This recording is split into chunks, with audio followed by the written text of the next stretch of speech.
Welcome, everyone here in person and online. Before I get started, some housekeeping. I'm going to spend the next 30 minutes talking. There's going to be a lot to go through, and I'll try and go slow, but I'm hoping you'll stay with me. Otherwise, the room's in a good temperature. You can take a nap. It's been a long day. The last 15 minutes, we will open up for questions, so please make a note of questions you have as we go, and I'm happy to stay here for as long as you want me to or until we get kicked out. So I'm Mrinali Kamath, and in June 2023, I joined Ford as a design director in Model E's DPD, or Digital Product Design team. Everyone at Ford was working towards a transformation, transforming Ford from an appearance-led to an experience-led company. And the digital product design org was playing a huge part. Jay Park, our VP of design, calls it being at the core of a transformation. We are a company with a long legacy of building vehicles with huge fan bases, like the Mustang, the Bronco, the Lincolns. But for us to thrive in the future and break through this core of transformation, we need to get really good at designing the experience around ownership. Owning a vehicle that's not just affordable, but also green and connected. He explains it using a double S curve. So the first curve represents Ford's existing business of growth over time. One that has matured and eventually will slow down.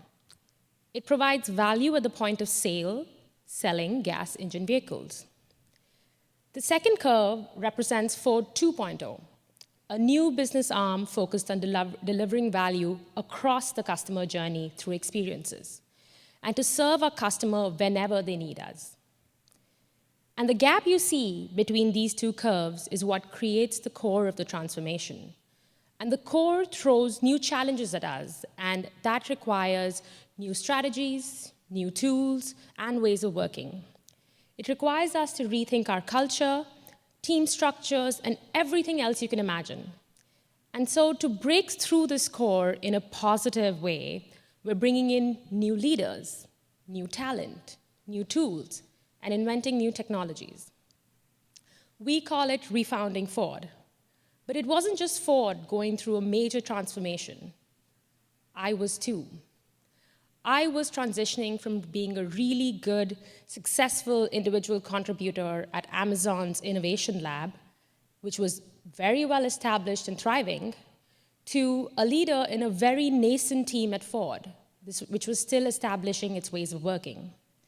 And to make it harder, the safety and security team that I joined was one of 4 big bets at Ford. So all the leadership's eyes were on us, and we had to develop products quickly, and I had to hit the ground running. Curious to know, how many of you are transitioning to big, scary roles? Yeah, so you get it. This is a hard step. The core of my transformation threw challenges at me that were beyond what I was used to designing for. They were beyond user and technology problems in products and services. It was people problems and culture problems. It was lack of alignment, lack of resources, changing priorities, all of which was new to me.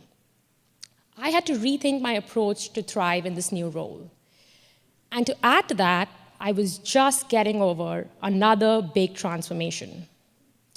Just 15 months ago, before joining Ford, I'm not a supermom.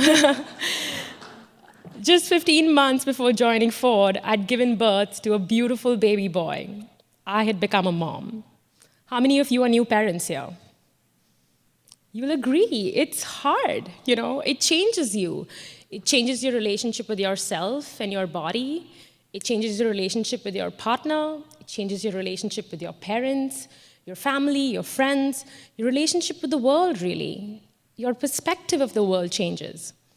And so the same habits and lifestyle that made me this career professional and partner, a successful one at that, would not scale for me in my new role as a mother. And honestly, even as my role as a wife. My husband and I, without a doubt, were the most caring, conscientious, loving parents, but life had become a struggle. We were exhausted, we were tired, and we never had the time to do what we wanted. We felt disconnected with ourselves and each other, and it was a hard problem to solve, and exactly the kind of problem that ends marriages. We tried everything: meditation, better time management, outsourcing food prep, but nothing felt sustainable. One day, while I was at my previous role at Amazon's Innovation Lab, I had a realization. We did this every day. I did this every day. Our mission was to envision products and services 2 to 5 years out in the future so we could build Amazon's roadmap to have innovative offerings. My team worked to solve hard problems in really ambiguous spaces. And the requests that would come to us were either too broad or too specific, and it was up to us to reframe the problem and scope the project. So maybe that's what my husband and I needed. We needed a reframe. So we went from we never have enough time for our kids and we're so disconnected with ourselves and each other to how might we design our lives to feel more connected with ourselves, each other, and our children. And in case you're wondering, children? We have a dog, and we're the crazies who consider our dog our first child. So, reframing the problem to a how might we or how might I question helps present the problem like an opportunity, and it helped us think more creatively to solve it. So we came up with the idea of designing a reset that would help us clear out all the burden of the endless to-do list and spend some time identifying things we miss doing or want to do. Next, we talked about what we want from our lives, what was our vision. And then we worked backwards to create an ideal weekly schedule and we tried to follow that schedule. Then we reflected on what worked and what didn't work, and then we went into test, learn, tweak, test, learn, tweak, test, learn, tweak, till we found ourselves in a good place. And we decided to limit it to 2 months. The designer and me wanted to give it a good name, so we named it the 60-day reset. And we decided to spend all the time outside of work, home, and childcare focused on this reset. We cleared our calendar of all social engagements to carve out more time. And the first week actually went really good. Like, we merged our to-do lists. We created categories like home, us, kids, finances, self. We broke up the tasks by order of priority. We T-shirt sized each task. We assigned it to either one of us or both of us. We set deadlines and statuses, and we began knocking out these tasks, and we were already beginning to feel lighter. By the second week, we began to lose steam. We had taken away from everything that energized us: time outdoors, sleep, social engagements. We continued making progress, but it significantly slowed down. We gave it another week, and then we called it quits. I was disheartened. But we never formally sat down to reflect, and over the next few weeks, we had multiple conversations around what went well and what didn't. And we realized we failed because we were trying to do too much at the price of everything that helped our mental and physical well-being. But it was nice that we had identified all these tasks, and I really enjoyed the time we took out to talk about our future. All we had to do was take baby steps in the right direction, just like our son was.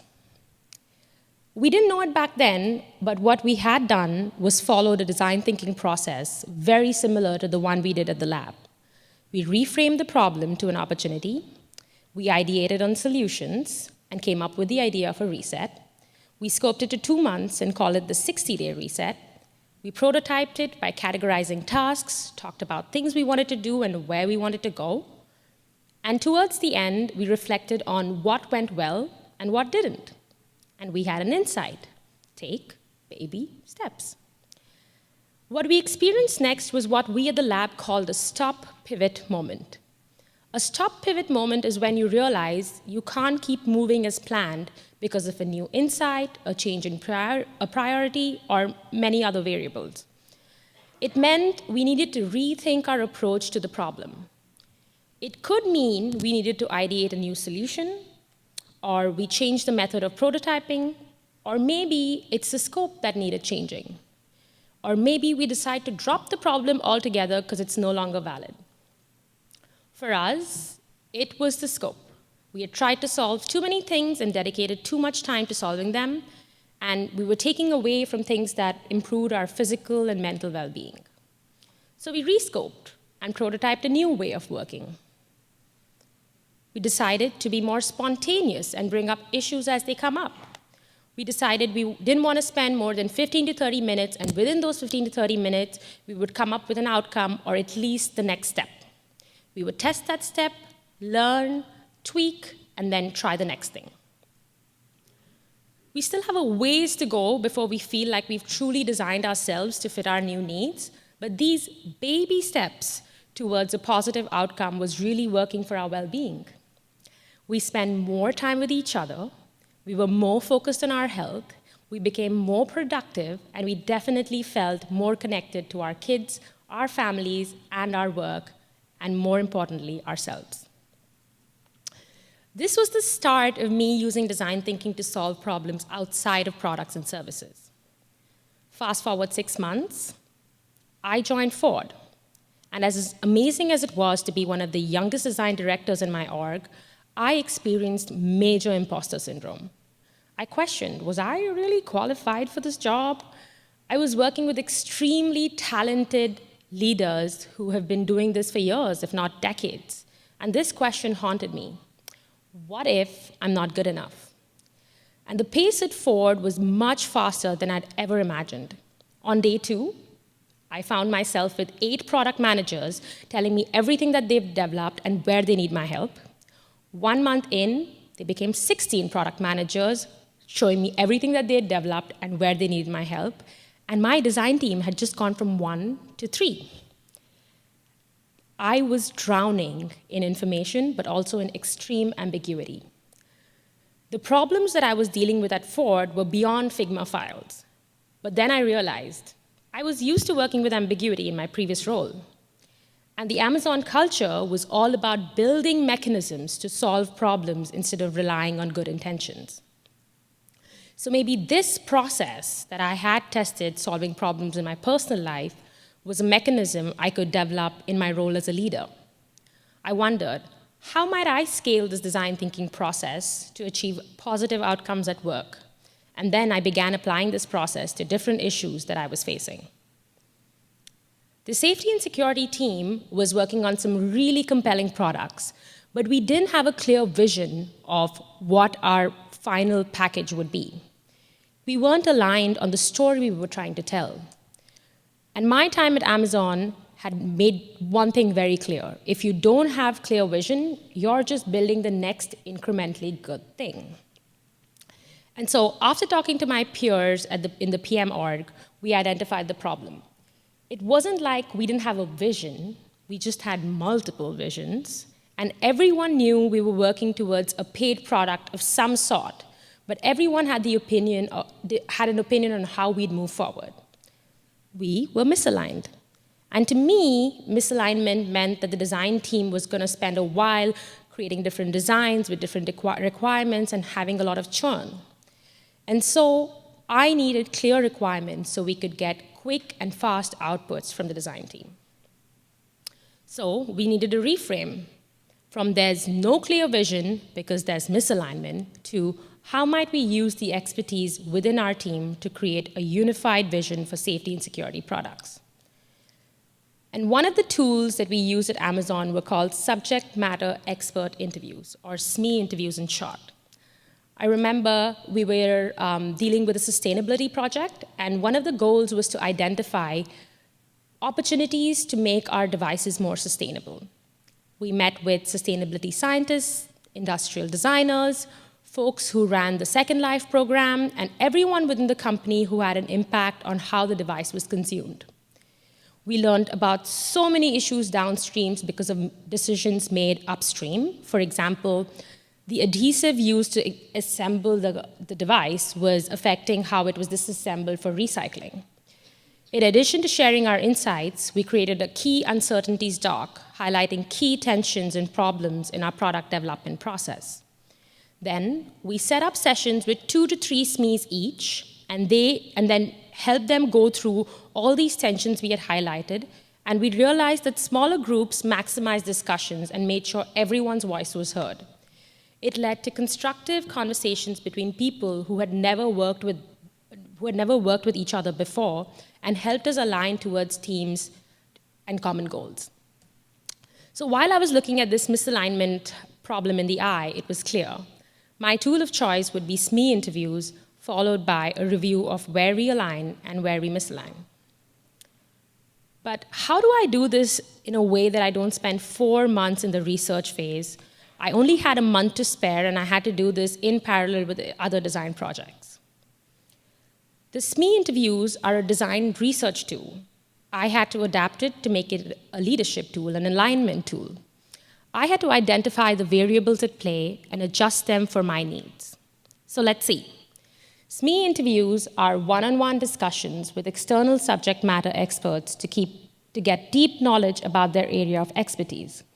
The key uncertainties document was then presented to a small group so everyone's voices were heard. The key variables are one-on-one discussions, external SMEs, document, and a small group.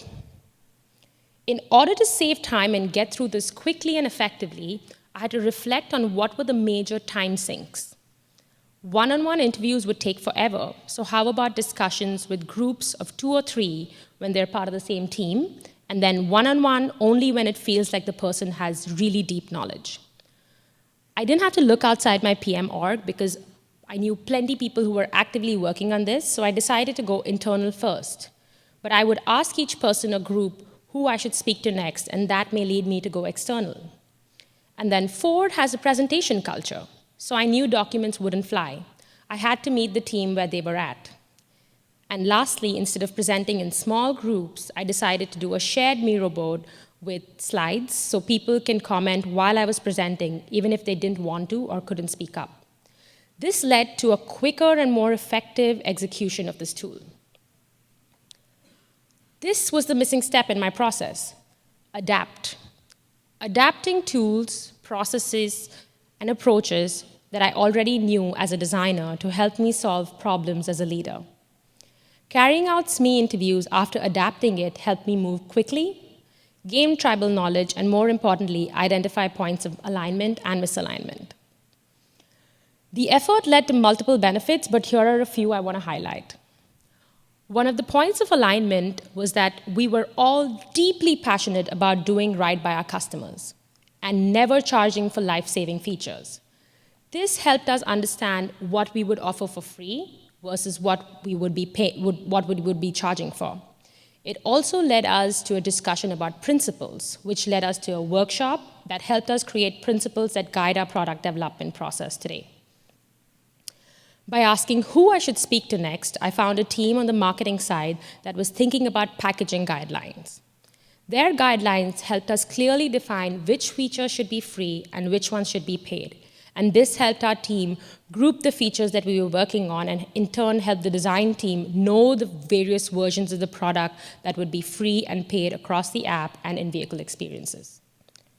And lastly, it made us realize that the marketing team and the product team needed to work much more closely because there were synergies in our goals and approaches. So instead of working like triads, PM, design, and dev, we needed to work as quartets, including the marketing team. And this helped us share research resources, increase our understanding of the customer, and tie in disparate points in the customer journey, and right from discovery to reselling.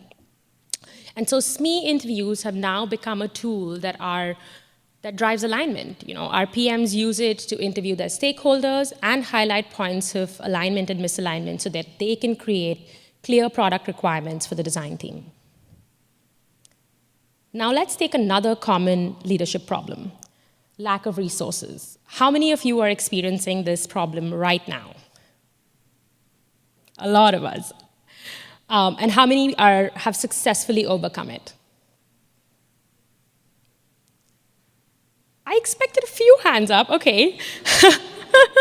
All right, I was gonna say exchange notes, that's what we're here for, but I guess I'm gonna take a stab at this.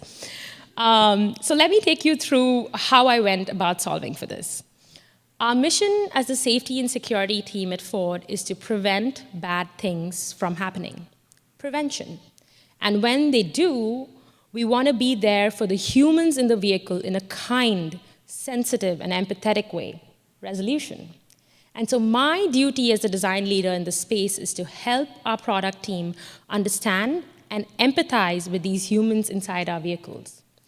It helps us think deeply about incidences like collisions, roadside breakdowns, vehicle theft, and other emergencies like heart attacks or child left in vehicle, and the mental and physical toll it takes on our customers to experience these incidents.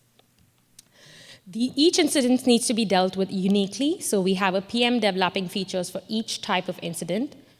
But as the design team, we work with them to connect the dots so that the customer is not seeing these disparate products. And as a small design team, we almost never have the time to carry out primary customer interviews on behalf of each PM. Generally, we have too many research requests, and we start being extremely intentional about what we take on, leaving the PM team either waiting or just moving forward with assumptions. And so to solve this problem, we did a reframe from we don't have resources to carry out research to how might we use the resources we have to get primary customer data. Lucky for us, the Silicon Valley product group had recently carried out a workshop with us and emphasized on the need for PMs to spend 70% of their time doing research with customers or stakeholders. The PM org was looking for opportunities to better their research chops, and I jumped on that opportunity to create 4 customer research 101 sessions with my researcher. We crowdsourced the curriculum and covered topics like how to write learning objectives, how to pick the right research method, how to write research screeners, and even how to interview customers. And then this became a common Miro board referred to by more than 60 PMs. But upskilling needs practice and guidance. It's not as easy as providing sessions. So I needed to guide my PMs through the process of doing research. So I spoke to my PM who managed all these PMs that I was working with, and decided to ask her to change the way we do things a bit. I wondered if I can be in charge of them for these particular upcoming research studies. She was more than happy to let me take the lead and guide the PM so it frees up her time to do other things. Each of the 3 PMs on the team wanted to carry out customer interviews with at least 8 to 12 people. My researcher and I were strapped for time, so we had to rethink our roles and responsibilities. It was time to adapt the research process. Usually, a designer, PM, and researcher would work on the objectives together, and then a researcher would run with it, with the designer and the PM acting as consults or note-takers. But with my researcher being the busiest and the PM team being the largest, we had to flip this around. The PM would take the lead in deciding the learning objectives, writing the research questions, sourcing participants, and even interviewing them with the guidance of the design team. And when it came time to pick the insights and do the synthesis, the design team and PM team would overlap. And then the design team would then frame those insights and make them an integral part of the design process. We prototyped this approach with a small research study of 8 participants, and then staggered the start of the next research studies just enough so that the next one can learn from the previous one.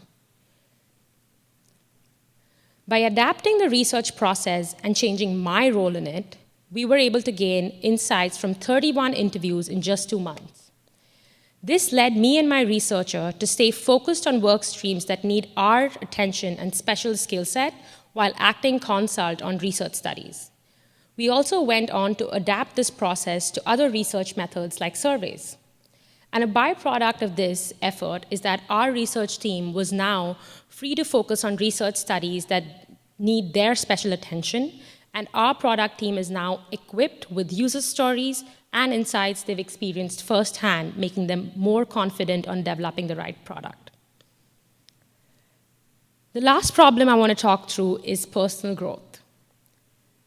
The core of my transformation started with this very problem. I didn't feel like I was the right person for the job. I didn't have enough time to read books or even take a course because things were moving too quickly. Having used my design thinking process to solve a number of different problems, both personally and in my new role with some success, I was left wondering, how might I make this approach repeatable and predictable with positive outcomes? At the Innovation Lab, we would document the process and outcome of each project as a case study on our website. It helped us easily socialize our findings and made it easy for team members to replicate the tools and processes when they were dealing with similar problems. So that's what I decided to do. Document the process and how it helped solve different types of problems. And when it came to scope, I treated the timeline as a forcing function. How many of you have started this year with personal growth goals? And how many of you are guilty of deprioritizing working on them over other work streams? So oftentimes, when it comes to doing things for ourselves, we tend to prioritize everything else above it. And forcing functions help us understand how important the task is to us. And it also forces us to act towards the goal with those specific constraints. So for me, setting a date for presenting my side projects has always helped. And signing up to be a speaker today was my forcing function to define this repeatable and predictable process. So thank you for being part of my forcing function. So by adapting this simple process of documenting projects, I was able to identify the steps I took to solve various problems and synthesize it into one simple, repeatable process. And if there's one slide I'd like you to take a picture of, it's this. Following this process has helped me come out of my core of transformations and feel more confident as a leader at Ford. And my hope is that it helps you in your journey as a leader as well. I'm curious, how many of you think you can apply this process today? Not bad. I didn't completely suck.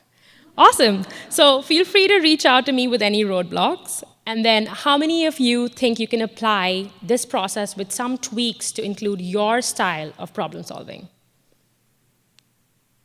Pretty good, pretty good. And then even better, how many of you think you can now step back and reflect on your own problem solving approach and come up with your own repeatable, predictable process? Fantastic. You guys are the ambitious ones. Don't forget to add a forcing function to your process. And I want you to leave with this piece of good news that I read in the Designing Your Work Life book by Bill Burnett. This book has helped me so much in leaning into my abilities as a design leader. And it mentions a study by McKinsey, the famous business consulting firm, on the future of work. In it, they hypothesize that automation, artificial intelligence, and turning everything into software will swallow up a lot of jobs. However, they noted there will be more, not less work for designers and anyone who applies a creative mindset to their work. This is because two skills are really hard to replicate by AI, if not completely impossible: creativity and empathy. And I believe AI is already automating so much of our process that it gives us the time and agency to look outside our products and services and really work on these hard problems to solve. It gives us, as designers, an opportunity to demonstrate the creativity and empathy we use every day and become better leaders, because leadership essentially needs these two skills. Our creative problem-solving abilities and empathy towards our colleagues, our users, our direct reports, our higher-ups, make us uniquely positioned to exemplify leadership by design, especially in the era of AI. You've been an amazing audience, and thank you for listening. You can add me on LinkedIn to chat further, and I'm here for any questions.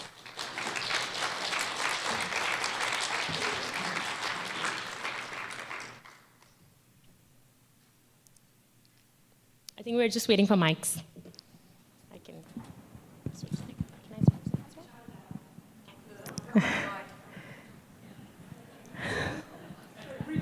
The mic police is here.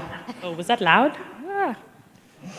That was terrific. Thank you so much. So, quick question for you. Mm-hmm. The process of turning PMs into researchers and the ownership they have over the work product as a result, has that proliferated across the organization? And what do they say personally as a result? Because what a fantastic thing for their career, right? Yeah. So I think one is they've realized that through upskilling, they don't need to wait for us, and they're as interested in learning about customers as we are. So that kind of has spread very easily, and there's also been a top-down push to make PMs better at doing research. So whether it's been opening up the right software like Dscout, getting a team to go just for product managers who can help them with research. There's been a complete top-down approach, and I think the key is to sense that these changes are happening as a designer, and then to use that to your advantage and really get that going. So having had that atmosphere, switching to becoming like, hey, can I lead your PMs? Do you mind? And she's like, oh, hell yeah, go ahead, And so that helped them be one of the first people who tried this method out.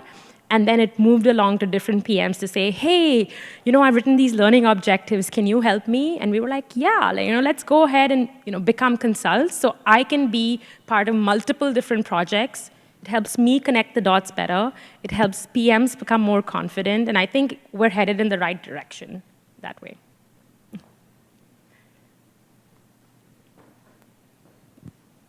Thank you so much for your presentation. You had mentioned earlier when you first started your role at Ford, you were sort of drowning in work. Yes. And then through this process, you were able to solve some of those problems. But I was wondering how you handled going from being overloaded to work to having the time to do something like this. And your example in your personal life, you canceled trips or social events. But I was wondering in the professional how that was handled. Yeah, I think it's definitely again, a reframe problem, right? I think I've realized that every time I look at a problem and I don't reframe it, I go into this deep spiral of I can't do anything right. But when I'm able to reframe it, it kind of helps me think better and maybe use the resources I have at hand. So for example, I told my manager, I was drowning, and then I realized I needed to reframe, and I said, how can I use my time best so that it's advantageous to Ford? Right? And so going back to him saying, I have these 16 PMs coming to me with these many requests, what do we prioritize? And he's like, oh yeah, this is not important. Oh, don't worry about this team. And then they try to sort of help you figure that out, which led to discussions as a triad, discussions as a quartet, and creating those prioritized goals. So you can always go back to those goals and say, hey, this was not priority for this PI. Can I come back to you next PI? And that really helps. But I think more importantly than what I did, I think it's important for you to reframe and say, how might I, do X? And so I feel like we as designers are natural problem solvers, so you don't need to follow the process I did. I think it's just more important for you to create an opportunity for yourself to problem solve it. So, yeah.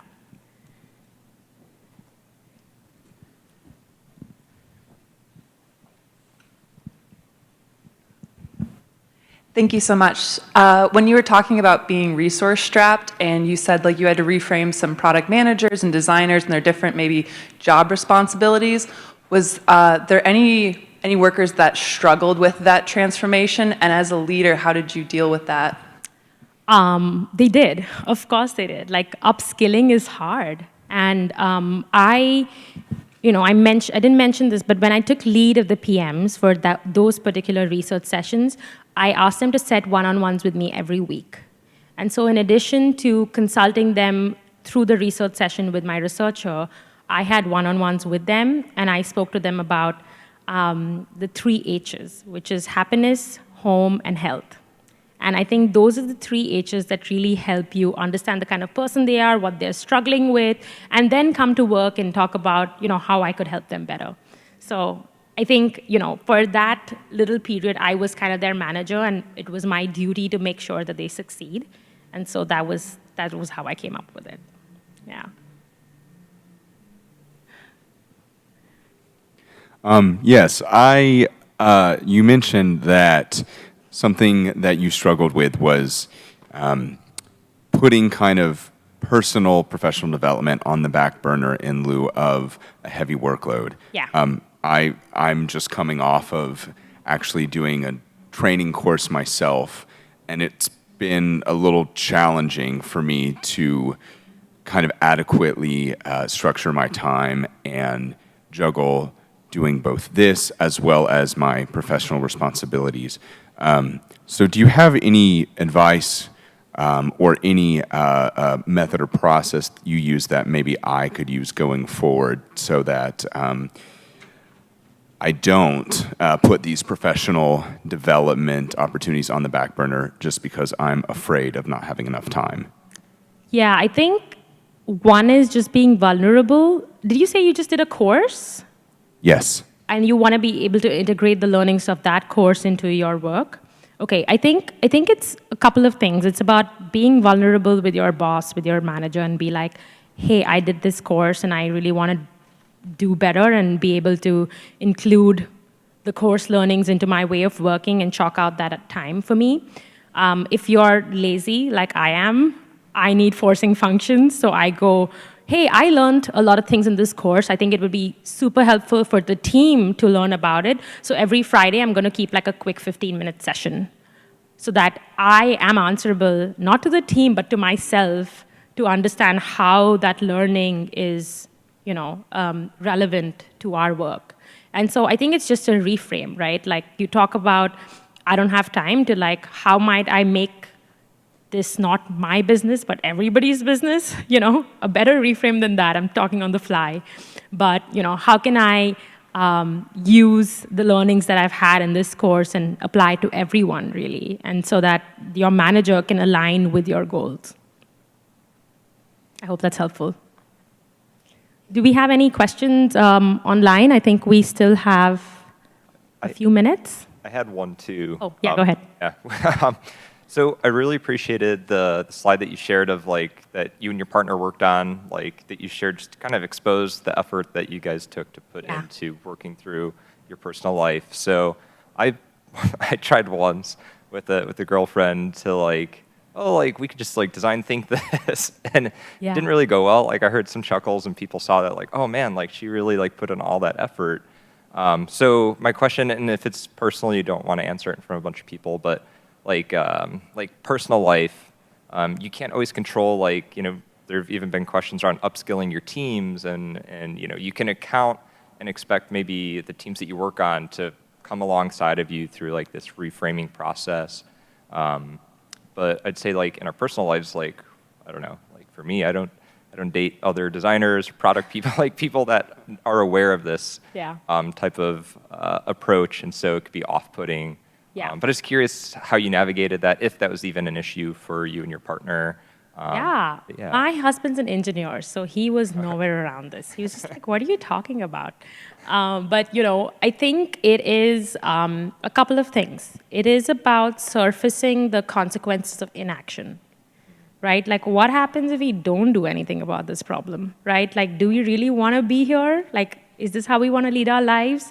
Does it make things worse? So that's one thing. The next thing, I think, was just like agreeing to the reframe. Like, do you think this helps us solve things better?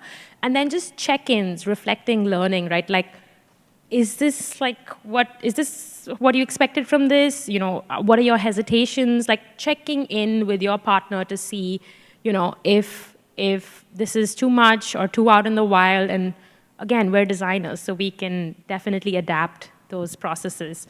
And then there was one book which, there's Designing Your Work Life, but there's also Design Your Life.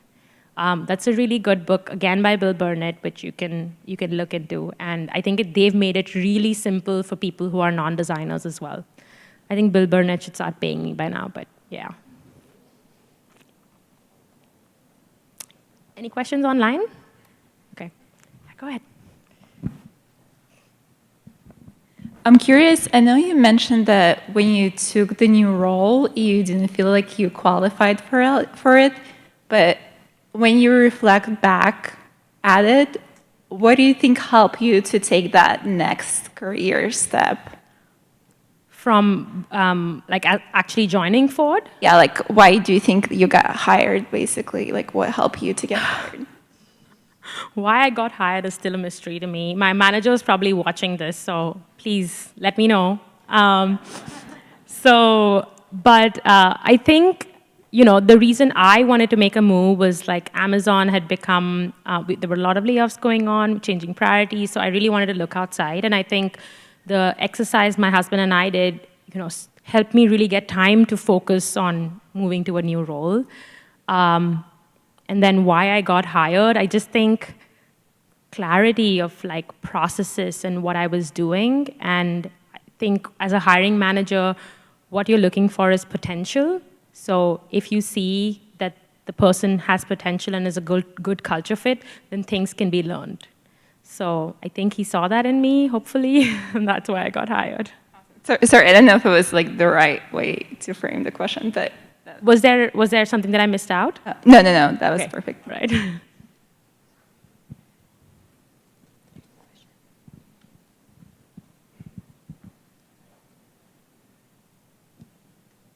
Going once, going twice. All right, I think we're good. Thank you so much.